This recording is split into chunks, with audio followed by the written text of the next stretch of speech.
Assalamualaikum warahmatullahi wabarakatuh. Alhamdulillahirrahmanirrahim. Ya, berjumpa lagi kita di mata kuliah Statistika Pendidikan. Ya, untuk hari ini kita akan membahas mengenai uji satu populasi one sample Z atau yang dinamakan dengan uji Z. Ya, namun sebelum kita mulai materinya, terlebih dahulu mari kita awali dengan baca doa terlebih dahulu. Doa mulai.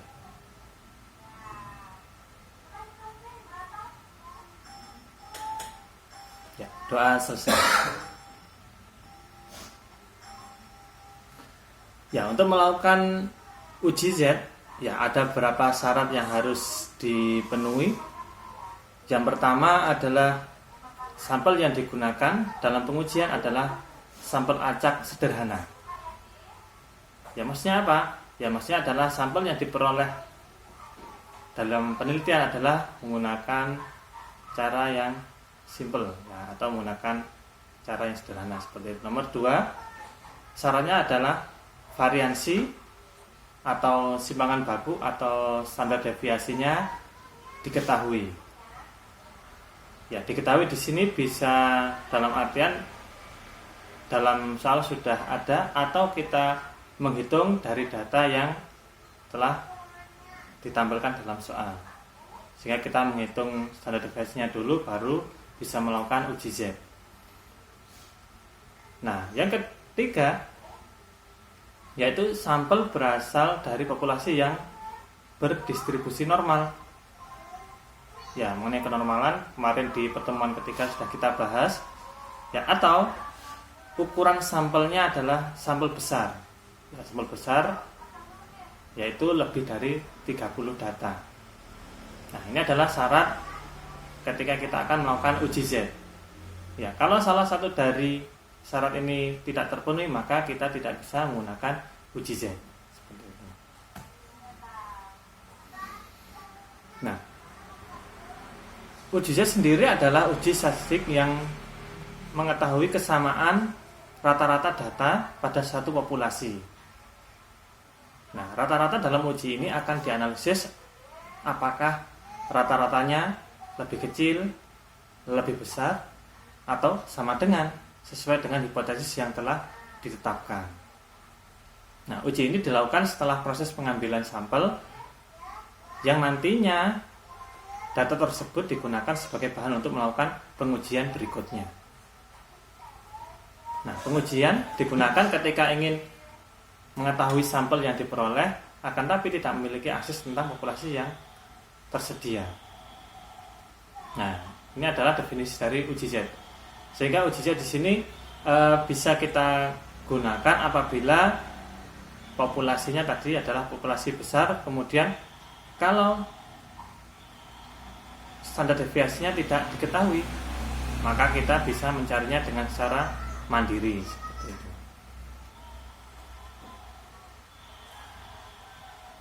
Ya, untuk hipotesisnya pada uji Z di sini nanti dibagi menjadi 2. Yang pertama adalah hipotesis untuk uji 2 arah.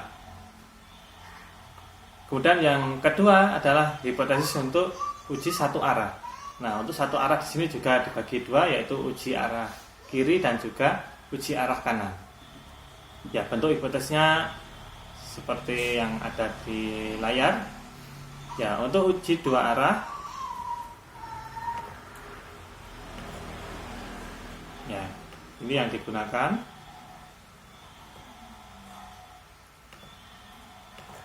Ya, kemudian untuk uji yang kanan atau kiri, ya, bisa menggunakan yang sebelahnya. Ya, karena nanti antara uji 2 arah, arah kiri dan arah kanan nanti menggunakan perhitungan yang berbeda.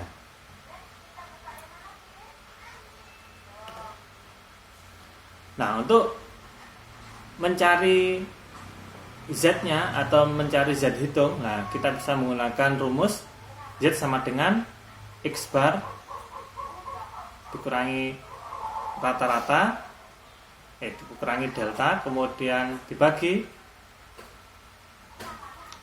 standar deviasi dibagi akar dari banyaknya data. Ya, untuk rata-rata ini nanti dicari secara mandiri. Kemudian untuk nilai penduganya di sini adalah diketahui di soal. Kemudian standar deviasi juga dicari secara mandiri, dan N atau banyaknya data ini biasanya tinggal menghitung banyak data yang ada di soal latihan. Nah, setelah nilainya semuanya diketahui, tinggal dimasukkan ke rumus. Nah, nanti akan ketemu Z hitungnya.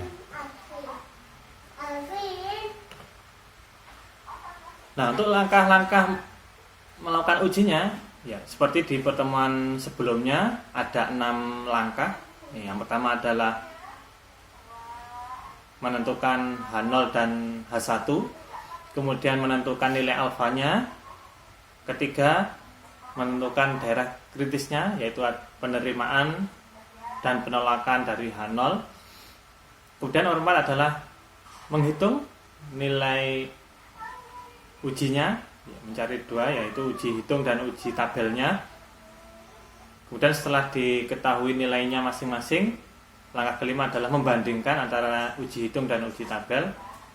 Baru yang langkah keenam membuat kesimpulan.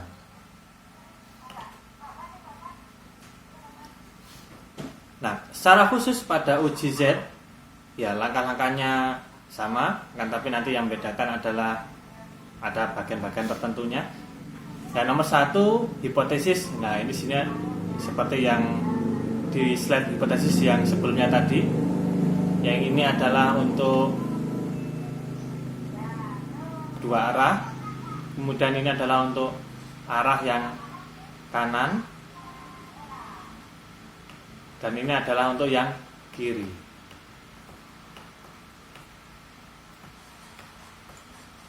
Untuk alfanya kita gunakan yang banyak digunakan dalam penelitian, yaitu menggunakan alfa 5%.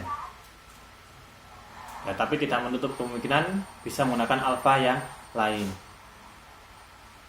Kemudian daerah penolakannya di sini juga sudah dibagi jadi dua. Untuk yang dua arah, Z hitung, apabila Z hitung lebih besar dari Z tabel, maka tolak H0. Nah, ini juga berlaku untuk yang arah kanan.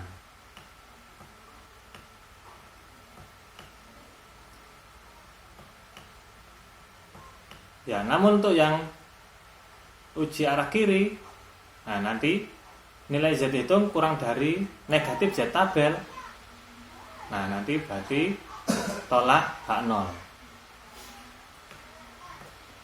Kemudian langkah keempat adalah menentukan nilai masing-masing dari Z hitung yang menggunakan rumusnya tadi. Kemudian Z tabel, bisa melihat tabel secara langsung. Kemudian membandingkan nilainya Z hitung dan Z tabel, baru membuat kesimpulan. Nah, itu tadi langkah-langkah dalam melakukan uji Z. Nah, dalam uji Z nanti kalau diubah menjadi grafik atau gambar, ya bentuknya adalah seperti lonceng atau yang seperti yang ada di layar di sini. Nah, yang dinamakan dengan nilai Z-nya tadi adalah yang ada di dalam sini. Nah, ya, dalam grafik ini adalah nilai Z-nya. Baik itu Z hitung maupun Z tabelnya ada di sini. Nah, untuk alfanya adalah garis dari sini. Nah, ini adalah nilai alfanya. Ya, tinggal alfa yang berapa yang digunakan. Ya, kalau uji dua arah nanti berarti menggunakan alfa yang tetap. Ya, misalnya alfanya 5% berarti menggunakan 0,05. Akan tapi kalau menggunakan yang satu arah, nanti alfanya dibagi 2.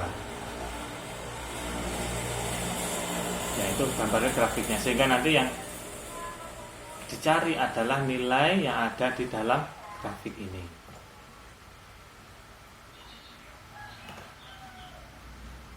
Nah, untuk nilai Z tabel sendiri ya nanti saya sertakan lampiran tabelnya. Ya, di sini juga saya tampilkan juga untuk yang lebih mempermudah kita dalam perhitungan. Ya, untuk alfa 10% nilai Z tabelnya adalah 1,645. Untuk alfa 5% 1,96 dan alfa 1% sama dengan 2,575. Ya, ini bisa diperoleh atau bisa dilihat dari tabel Z-nya. Ya, kan tapi nanti penjelasan mengenai cara mencari Z tabel nanti ada di sesi berikutnya gitu ya. Tapi untuk mencari nilai Z tabel, nah kita bisa langsung menggunakan ini. Ya, misal kita menggunakan alfa 5%, jadi kita langsung bisa mengambil Z tabelnya sama dengan 1,96. Nah, itu untuk nilai Z tabelnya. Nah, itu tadi pengantar mengenai uji Z.